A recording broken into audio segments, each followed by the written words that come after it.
today. Yes, you have blessed me today. Yes, you have blessed me today. Jesus, you have blessed me today. Yes, you have healed me today. Yes, you have healed me today. Yes, you have healed me today. Yes, you have healed me today. Amen, amen, amen. Praise God. Thanks again for joining me again today. I pray that, of course, you are blessed by this message. You are learning the more and more in Jesus' name. Amen, amen. So, actually, let me start today by saying this. You know, Facebook is not actually where we train people for the ministry. No. Facebook is not actually where we train people for the work of the ministry. No, it rather is more of like a type of, to me, a type of awareness. Like, it's so that you can know that something good is happening and you will need to find the right church for you to go to. A lot more will be done if you find yourself in the right assembly. So don't just say, well, me, I'm growing. And how are you growing? You are growing on Facebook. No. Stop. Don't deceive yourself. You will get much more by attending what we call a New Testament based church. A church based on what Jesus has done, based on right and honest interpretation of the scripture. You know, I love that word, honest interpretation of the scripture. And we owe, as pastors, we owe our members that honest Bible interpretation. Free of your pocket, free of what you are going to get from it, just stating the truth just as it is. Maybe they will like you or they will hate you. Well, it's not the point there. Just to stay honest with the Bible, to stay honest. So yes, like I said in the last series, I said we are also not permitted to be unique. You are not permitted to say I have my own terms in ministry. No, sir, you are not permitted. Nobody, no matter how old you are, your experience, your wealth, everything, you are not permitted to have your own type of uniqueness. Calculus is the same all over the world. I've told you, photosynthesis is the same both in London and in Jamaica. So the gospel message too must be the same all around. It must be the same. Why? We have same Bible, we have same Bible, same blood saved us, same Spirit filled us up, one calling, same heaven, one God, one baptism. So where do we now see different emphasis? It's the same God that is at work in all of us, all preachers. So you are not permitted to run your own thing. Actually, I've told you, you are permitted to be unique in maybe the choice of microphone you like. You are permitted to be unique. Maybe you like soft copy Bible and not don't like hard copy Bible. Well, that is your own issue. You can differ. Maybe you don't like wearing white clothes, or you like wearing red garment or black garment or indigo garment. Well, that is your own cup of tea. You are permitted as long as the message is not wearing red garment. As long as the message is only wearing the garment of Jesus. Amen, amen. Jesus' garment alone. Amen. So all other things you are permitted to be unique, but you can't tamper with the message and you can't have your own emphasis. You can't have your own emphasis different. Somebody say, well, it's not like we preach salvation in this church. We teach, we preach salvation, but our key focus is that we should have Christian entrepreneur. You are not serious. The focus of Jesus, as long as Jesus called you into ministry, the servant is not above his master. The focus, the emphasis of Jesus must be your focus and emphasis also. So the message must not be the same.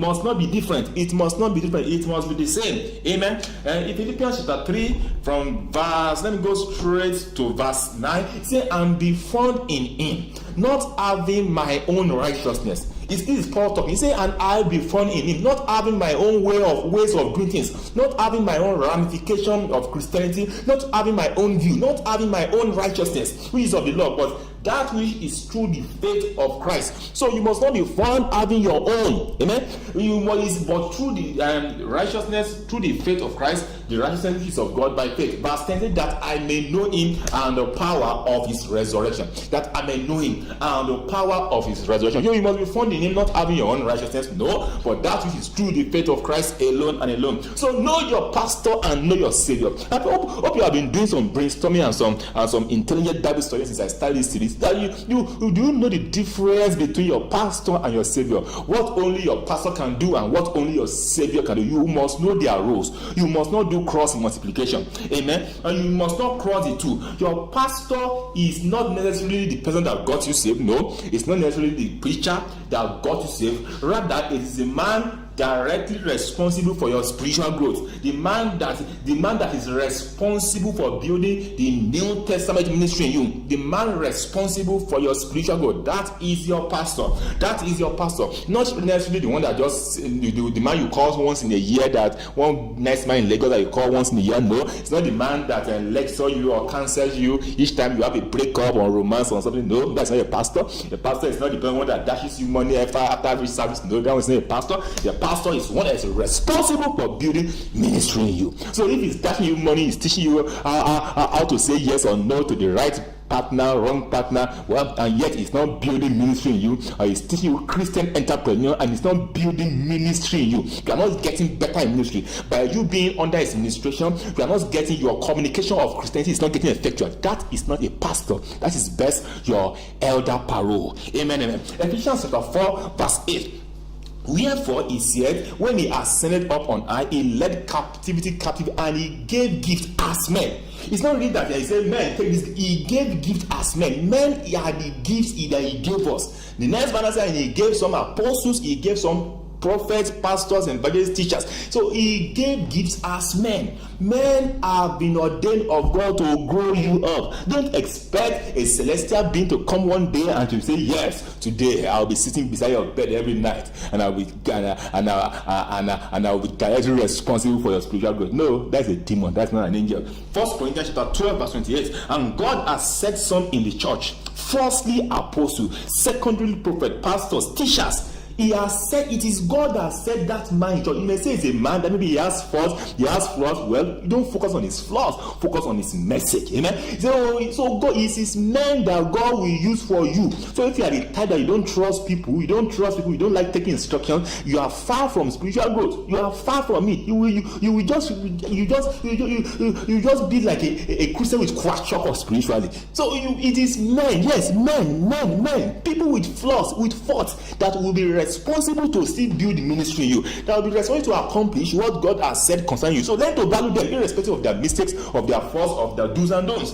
So the grace of God is at work in men for your edification. We call that the ministry gift. The grace of God at work in other men for your ministry, for your edification, is ministry gift. That's ministry gift. Not the Holy Ghost, not Jesus, not angels. Only men will be responsible to grow you up. 2 Corinthians chapter 4 verse 7 we say, but we have this treasure in earthen vessels. We have this treasure in earthen vessels, that the excellency of power may be of God and not of us. So it is men, earthen vessels, men, people that eat, sleep, wake up, and love to have money, love to be married. It's the same people with same like-minded. Bible says Elijah was a man of like passion, men of like passion, subject to the same daily temptation. It is the same men that God will still use. So it is the same men that God will still use to grow you up. So learn to hear God through them.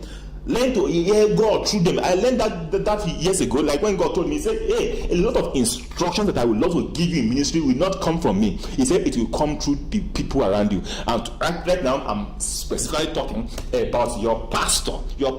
So the duty of your pastor is to establish in you the doctrine of Christ. Galatians 4:19 says, my little children, of whom I travail in birth, until Christ be formed in you. That is talking about the understanding of salvation. Not actually talking about salvation, but the understanding. Until I travail in birth. Galatians 4:19, until Christ be formed in you, until the understanding of salvation, understanding of redemption, of the redemptive finished work of Christ be formed in you. I travail in birth.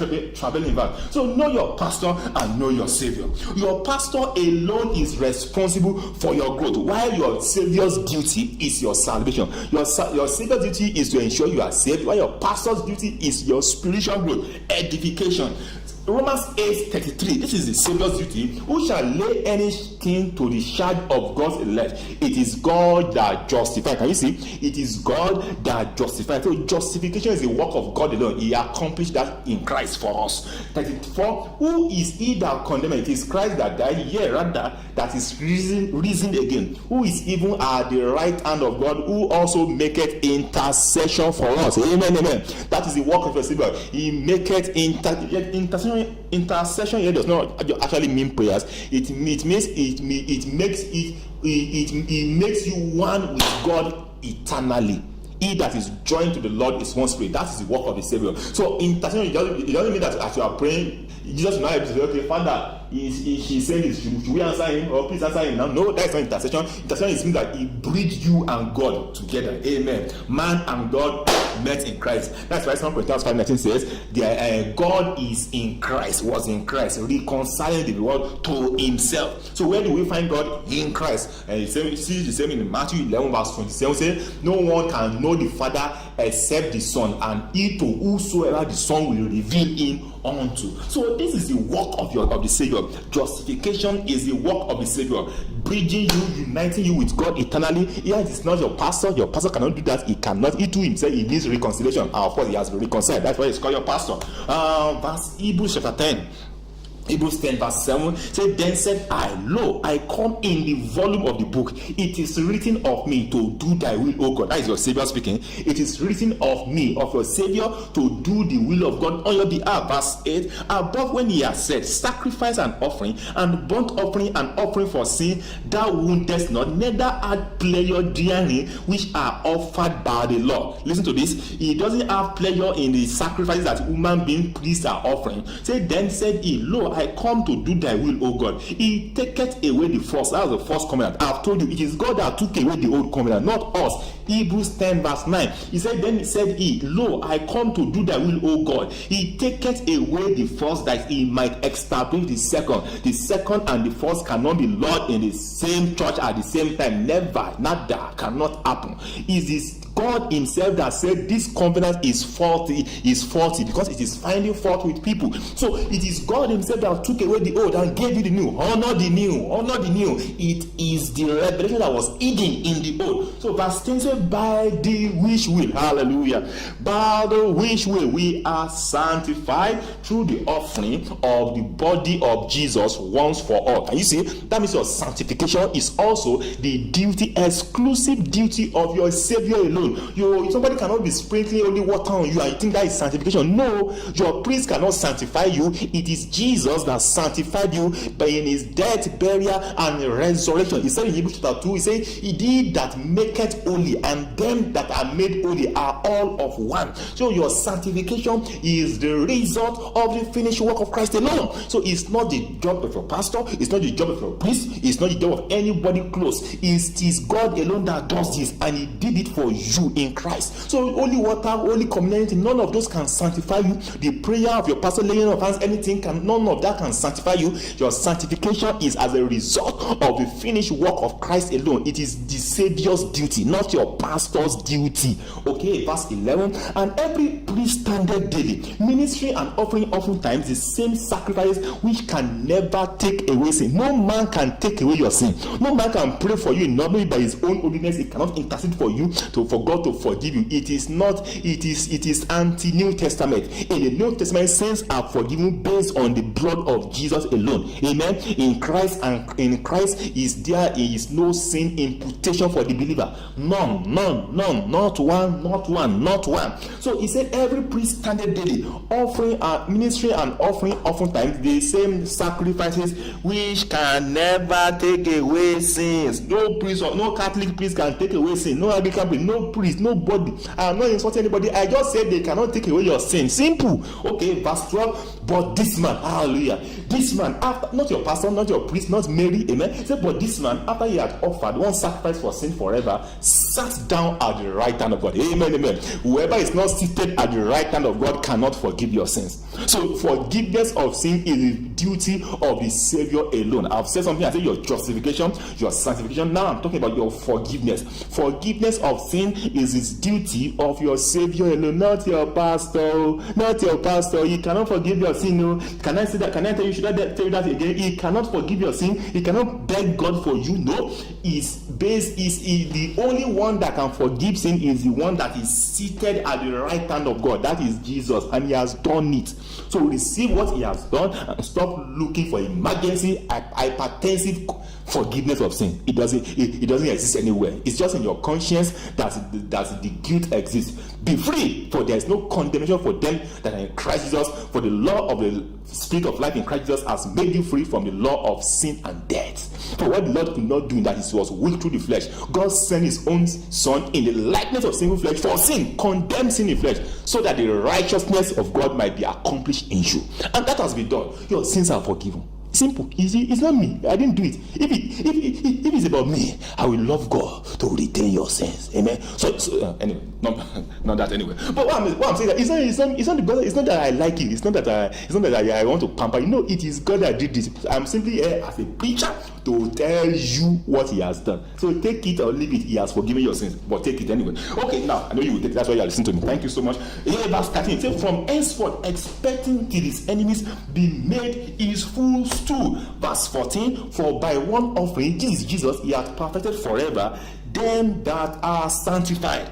By one offering, Jesus has perfected you forever. Them that you don't need confirmation or confirmation and second work of grace, third work of grace, emergency work of grace. No. For by one offering, he has perfected forever them that are sanctified. So the prayers of your pastor cannot forgive your sins. It is impossible. Sins were forgiven based on the finished work of the Savior alone. The prayers of your pastor is not responsible for your forgiveness. Verse 15. Now see where I'm reading verse 15. Wherefore the Holy Ghost also is a witness to us. For after he has said before, this is the covenant that I will make with them after those days, said the Lord. I will put my laws into their heart, and in their mind will I write them, and their sins and their iniquities will I remember no more. Verse 18. I love this. Now where remission of this is, there is no more offering for sin. Anything they are doing for sin in your church, they are doing they are doing incense, they are doing holy water, they are doing cross, you are reading rosary, you are doing confession, you are doing daily sin, you are reading psalm to forgive sin. Is you are just messing your life up. You will forever be a Christian with stunted growth, because you are not accepting what your God has done for you. That is the issue. Your growth will just be stunted. You just see that your head is better than your bottom. Spiritually.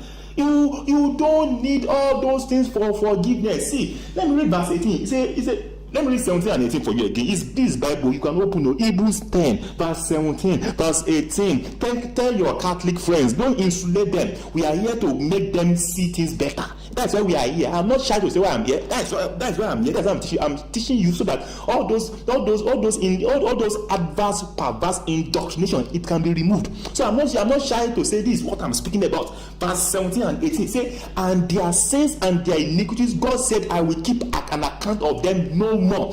18 I say, where remission of this is, where the cancellation of this old testament sacrifice is, there is no more offering for sin. It is not necessary again. It is not needed. It is not required, unless you are just doing film trick in church, unless you are just doing acting Nollywood in church. You don't use that. No, he has perfected you forever. He has forgiven you forever. Colossians chapter 2 verse 12. The believer exists forgiven.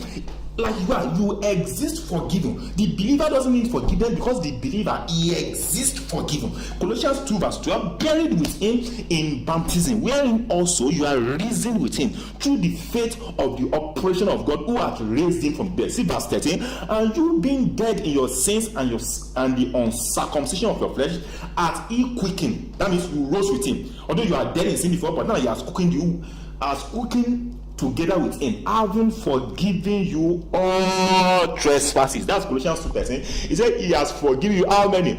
All trespasses. All trespasses. So your pastor may help you deal with the conduct of sin, but forgiveness is God's business alone. Forgiveness is God's business alone. Your pastor may help you to deal with conduct. What do I mean by conduct? With the action, with acts. But forgiveness is God's business alone, and he has done it once. And that sacrifice he paid once is enough for all sin, your past sin, your present, your future. That one sacrifice of Jesus is enough. So you don't do anything about sins again. You simply appreciate and acknowledge God for you have forgiveness of sin. Mark, even the Jews, they knew this very well. Mark 2 verse 5 said, when Jesus saw their faith, he said unto the sick of the palsy, son, thy sins be forgiven thee. Verse 6, but there were certain of his tribes sitting there and in their hand listening. See what they are saying, verse 7. Say, why does this man speak blasphemy? Who can forgive sin but God alone? They're actually right, but they don't know that that is God on the earth. Hallelujah. They don't know that there is God in Christ reconciling the world to himself. And trust me, that God I'm not saying, well, okay, I'm not saying you should not start saying, well, there is God in me too, and I can start forgiving people on the street. No, he has done it once. What Jesus was speaking here is speaking a orange time about something he will do later. He did it by his blood. So unless you are ready to die for people, you cannot forgive their sins. Okay, so in Christ, God has accomplished forgiveness for you. So we don't come to church to have our sins forgiven. We don't come to church to have our sins forgiven. No. We come to church to know how forgiven of God we are. Let me take that again. We don't come to church to have our sins forgiven. Rather, we come to church to know how forgiven of God we are, and thereby to walk in the newness of life. Romans chapter 6 verse 22 says, but now being made free from sin, hallelujah, you have become servant to God, you have your fruit unto holiness, and the end everlasting life. Verse 23, for the wages of sin is death, but the gift of God is eternal life through Jesus Christ. Not your pastor, not priest.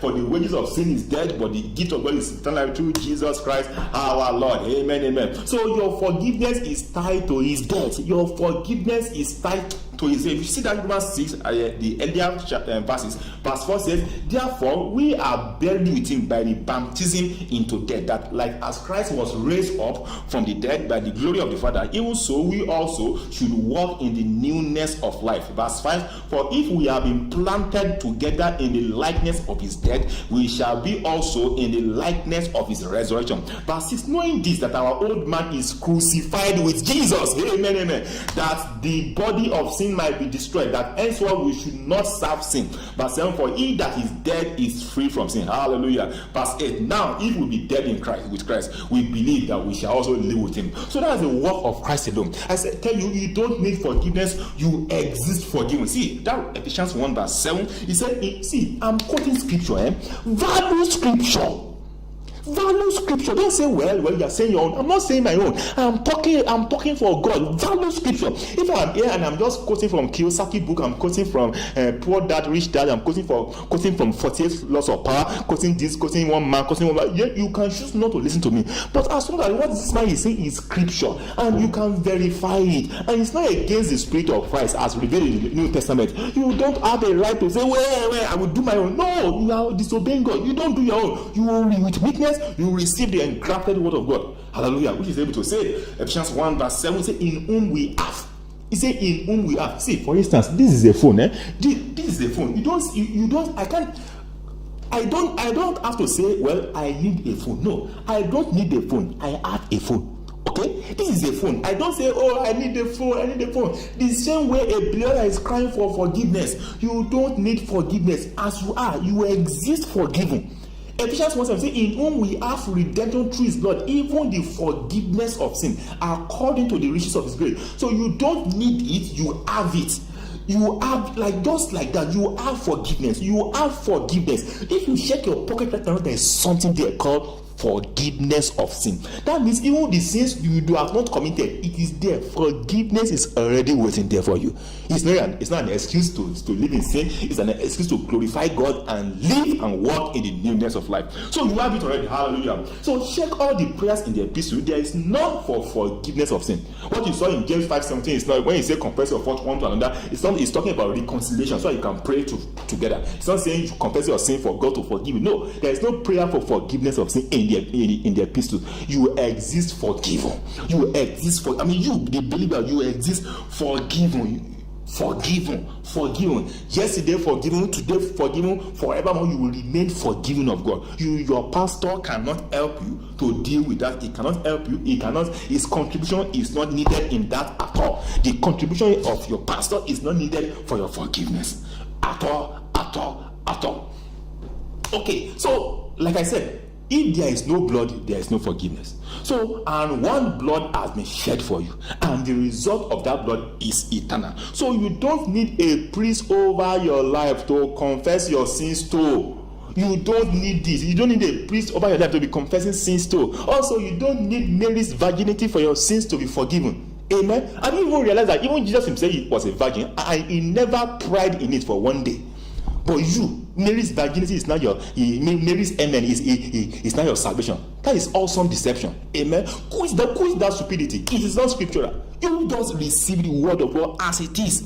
As it is. Let your mind, reason like a believer. Don't reason like a slave to sin. Don't reason like a slave that is under tutelage, that is under rules and regulations, or else there will be no heaven. Don't go to where they sing songs like, if you don't strive, no more kingdom, no more kingdom, no more kingdom waiting for you. If you don't eat Holy Communion, no more kingdom, that is not a church. That is a shrine. You don't have to go. Amen. So the pastor builds ministry in you, helps you to be better in your Christian conduct, but the Savior took care of your sin. Hallelujah. I love that. Savior takes care of sin, pastor takes care of your conduct, of your spiritual growth. So you will never require forgiveness again. Amen. So pastors are not to make people make heaven. No, of course, when you preach to somebody, he becomes saved. That is definite. But people don't come to church every day so that eventually they can make heaven. No, that's not why we are in church. If all you want to do is to make heaven after you just become born again, just go to Turbulent Bridge and fall inside, and you will see heaven. Amen. So, but forgiveness is God's business alone.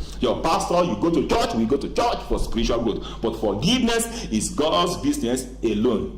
Done in the Savior, accomplished by the finished work of Christ. But spiritual growth is God's business too, but this is accomplished through the diligence of the scripture.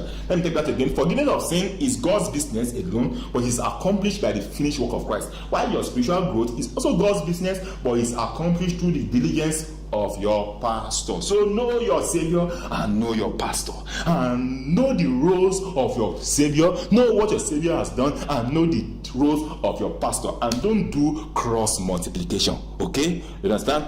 Thanks for being with me again today. I say you are blessed. Learn to share this with your friends and with your folks, and learn to be dynamic and to be spontaneous in sharing the good news of Christ. Until I have a PA that can put up the camera, I do it myself. Thank you. God bless. Bye bye.